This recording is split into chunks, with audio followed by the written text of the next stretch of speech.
This topic is, if you only read one book on motivation, it's probably going to be Daniel Pink. Drive, which popularizes Intrinsic. DC and Ryan. Yeah, So the main controversy in the research is against two researchers against one.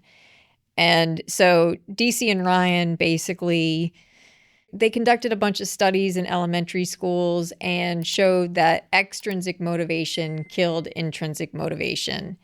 Now, there are problems with that research. And so that was their whole thing. And it took off. And it took off in the research. It took off. Daniel Pink basically, he probably also added to it a great deal, but, they're the ones who started sort of the preference towards this idea of intrinsic motivation. And rewarding intention, not outcome. Right. And then the researcher who went up against them and called foul was Cameron. And Cameron was like, wait a second, like, this doesn't make sense works. Since time immemorial. Right. It's Napoleon Bonaparte. There's more going on here. Like, if we know that extrinsic motivation works and we've all experienced it and our system is actually set up on it, and no matter what you think about our system, it generally works. It talks about capitalism. Yeah, capitalism. Yeah. It basically was like, this doesn't really entirely have face validity. It's not possible that it always kills it. And so basically Cameron did a meta-analysis and pulled out the factors, like two overarching factors that she found kill motivation and kill intrinsic motivation when extrinsic rewards are used. And what are they? One of them is that, like, the extrinsic rewards are perceived as controlling. And so I think you find that in a lot of homes with, like, your kid isn't doing in school, and so you offer them $50. Or sales targets that continually escalate. Yes. That I can't. That you can't. I hit this target and you're raising it. Right. Or in a lot of work we do with physicians, productivity numbers that go up every year. Right. You have to see more patients every year. Right. Like, if this was a bar that was, So anyway, it's a stretch, but it keeps getting right. Yeah. And so, and then the second thing is, is it overly controlling and moving you, like, in a direction that, like, you don't actually care about, potentially? And then the other is that they come so easy, the rewards come so easy that they're actually meaningless. Yeah. Many people listening to this podcast, if they've ever heard the term intrinsic motivation, they've heard it told to them as it's better. It's better to be internally motivated than externally. And that is just not true. There's benefits to internal motivation, as we've discussed. Once your internal motivation about feeling like you can actually do something, once that takes hold, it does tend to be durable, and that's wonderful and fairly long lasting. But you need the extrinsic as well. And sometimes... And I think they're actually iterative. I do. In the example that I gave, just my own example, but we could give hundreds of others about playing the piano, it's you're getting some of that extrinsic feedback, and it's helping you realize, oh yeah, I am good at this. Extrinsic doesn't work when it's too easy, but when people's intrinsic starts to diminish, it's because it's often like a challenge, like what you were saying, like, you got good enough, but, like, to continue to progress, there was, like, a bit of a challenge. And in that, like, you needed the social support and the extrinsic. You kind of needed both things moving in your direction to get you over the hump. Yeah, we talk about that in terms of coaching, the master recipe being a stretch plus an assurance that you can do it. So some combination of I'm pushing you, but I'm helping you to see that you can make this.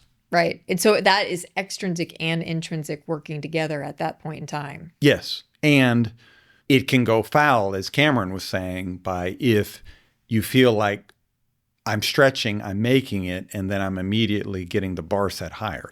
That's not necessarily a sustainable pattern. Well, and so that's a challenging example because we are saying it has to be hard enough to be rewarding. And I think what happens in factory, because it's usually factories, like, or sales, or doctors. Yeah, or philanthropy. Yeah. where like the bar keeps moving. I think some of that is mistaking a challenge with busyness. And there are some like levels, like, you can only make so many sales calls and you're out of time. And you can only see so many patients and you're out of time. And so at some point, the bar keeps moving to the point where like the bar no longer is fair. Yeah. And I think that you hit it right when you said the word control. The issue is control. And so if let's say I'm a fundraiser and we have a target, let's say my part of the target is $1 million, just to make it easy. And it's a stretch. Last year I brought in 850,000 or whatever, 900,000. So my target this year is $1 million. But the economy's good, and some of the people who I asked last year who didn't give asked me to circle back. And so for a variety of reasons, I think I can make it. I think I can go from 900 to $1 million, a 10% increase in and so I make it. Well, then I want a little break. I want a little reward. I want the cruise to Cozumel or whatever. And I want a say then in what the next year's, don't make my next year's number 1.1 million without talking to me. And maybe we can do it. But if you let me say, all right, you let me sit down with you, you're my manager, and we say, okay, look, the whole team has to go up this so many %. What can I do? Well, I want you to sit down with me and I want to be able to talk through. I can't do it this year. I can't go to one. I had to actually eat a little bit of my seed corn to make $1 million. I need a break. I need this one to be just ever so slightly above $1 million. And then I think I can go higher after that, but I need to rebuild a little or whatever. That's far more motivating to somebody to feel like they've had a little say and a little bit of control than feeling like no matter what I do, I'm going to hit it. They're going to say, great job. I'm going to get a Cozumel trip. And then it goes up by... And then I'm back on the treadmill That's again. right. And that's a reason that so many people in work like that, whether, sales, philanthropy, et cetera, do tend to burn out. Well, I think also embedded in that, and it's not in the research. It's probably actually in research, but I haven't looked for it specifically. It's not in this research. Like you started out talking about the moving, escalating reward. And at some level, there's also a fairness issue. Like you are putting somebody, at some point, you're putting somebody into a competition that they can't win. It's Billy Harvelus versus me on the saxophone. Because, if the economy's going up and I had a few leads and I could go from $800,000 up to $1 million, and I know that is still a fair system. Sure. And it's a challenge and I can do it. But if the economy tanks and I've used up all my leads, then that does not feel like your expectations are fair at all.